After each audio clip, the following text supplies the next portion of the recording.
looking in. It is a wire galvanizing plant which does fencing purposes. Fencing is a chain which does iron bars, chuma ya kujenga high-rise buildings. Thank you. Yes. Beyond includes Southern Sudan and South Africa. The directing staff also, we have exchange program for directing staff. We have directing staff from the East African community. It's paramount and it's very important. So we don't take any chances. We safeguard the employees, you will see, when you move in, but still it is our responsibility as management of this place to safeguard your lives when you're inside our plants. So we have a few risks and hazards that we try to put under control by giving you some PPEs, what we call personal protective equipment. So we shall require you to put on hard caps, hats like this one, the helmets, those ones they are going to provide to you, just to protect you from any flying objects, any falling debris, just in case they are there. So we presume that anything can happen anytime. So we don't take any chances. Once we give you these helmets, we shall expect that we put them on the whole period we are in these plants. Let's not remove the helmets and then maybe in this case we just, it's not for formality, it's very important that we keep them onto our heads. And then another issue is we are supposed to this is the raw material. This is for the process. Each coil is having a weight of 20 watts.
Kenya and Uganda,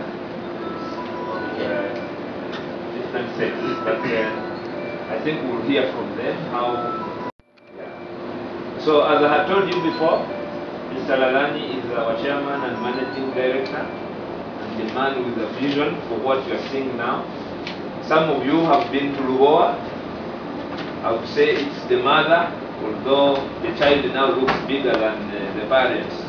But we've been around for 19 years, and we have continuously been expanding and investing in this country. What is more Ugandan than Ugandans? I said no, he's a Ugandan actually, much as he's light skinned. And Mr. Arif, you see there, is our technical director. He's also the man behind the technical aspects of all. This group is being headed by Rwanda Solirwa. I am the one who started Solirwa in Rwanda. In 1994, in Rwanda. From Rwanda I went to Tanzania. Tanzania I came to Uganda. I'm born in Uganda, Zambia Hospital. So Tanzania was that time was a very bureaucratic country. So when I came to Uganda, I think that time the Uganda Investment Authority was very, very active. Within two days I got the license in the north. Started in Lugoa, and for last 37 years I'm working with Japanese. Now we got the Japanese Equity partnership over here. And my dream for 37 years was to put up a cold rolling mill, which you see now. So for 37 years I was dreaming about it. And last year in October we started production over here. And this is what you see over here. Rwanda also now will be going back for downstream production. The gentleman that last time was there, I think your president was. Now the changes which I see is one of the cleanest country in the region, especially Kigali. We are very proud, gives a lot of inspiration, and I think we have to follow this footsteps of Rwanda and let me mention them all. So thank you very much. Any questions, please? Yes. I know there are many factors like the investment, environment, management of staff, the rate of capital. What do you take as what has made you successful that you can learn from? I think from the beginning, when I came here in Uganda and even my career in Rwanda, the main thing which I believed in was ethical practices and quality products. I believed in it. When I came into Uganda, my competitors, they were even laughing at me. They said, what are you talking about? Qualities and all. We want the price, we want cheap things. No one cares about quality. But today you can see, I think now this world is very small.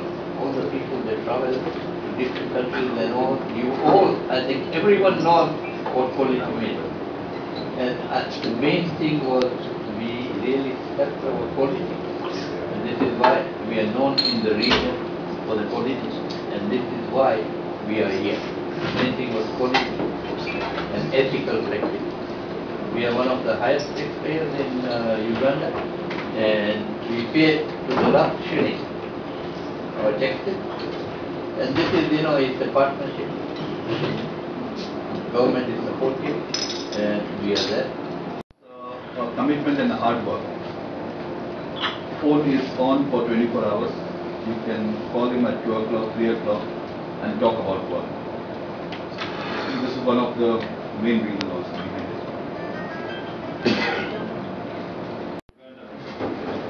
In light of such a magnificent facility, what do you think are the major challenges that you project or that you have? For instance, if one go to war, do you envisage any challenges that you think that we need to mitigate in the future? What are the major challenges? Both economical, social, political, and otherwise. The most important thing is Mombasa, Kampala, and connecting Rwanda and other neighboring countries, the infrastructure, the road network, which is not there for the moment, but it's coming up. One time we were relying mostly on road transport, but recently here in Namamwe, 70% of our goods are transported by rail. I don't know, you must have seen the railway siding. 3 years, slowly, I think you have seen that the Star Road is coming up. The government promised, and they're taking it. Power, we got quality power, this is why plants like this can function. So, I think it's determination on both sides, private sector and the government. Still more has to be done. So there has to be also more level playing field. If you got a company and I have a company, you are paying your taxes and I am not paying, so that's not level playing field. So there has to be more level playing field established in Uganda and in the region. You have a lot of minerals in Uganda. You are in the Here for last, I've been in Uganda for 20 years, and all 20 years we are investing continuously. We are in backward integration. We have already asked the government for the mining rights to mine the iron ore, change it into pig sponge iron, which we can use in our plant. We can use it in Uganda, and we can even export it to other. And the scraps you use in the project. And I'm imagining they went very short of them. So now you pick them. How do you? As the project expands? I think this is what we were talking about. If we got the mining right, then we can mine the iron ore, change it into sponge iron, and change it, into the final product. And make. Now, on this side, what you see is hot rolled coil. Now, the steel integrated project to make hot rolled coils requires a lot of funding. And I think if the partners there, Kenya, Uganda, Tanzania, Rwanda, if they get together and have one integrated mill, now integrated mill has to be at the port. If you have an integrated mill, you are talking about production of 1 million ton per month. If you are not at the port, it's not possible to export, too expensive to export. So what I feel is that is a step which the region should take immediately. And we are waiting for it. The region, the demand is the people of the region, East Africa region, are they satisfied with the product, or there is need to increase the production? Enough quantity to supply Uganda, and we got enough. We are really catered to supply Southern Sudan. We are catered to supply Rwanda, Burundi, DRC, Congo. We have enough capacity. But of course, it's growing up more projects are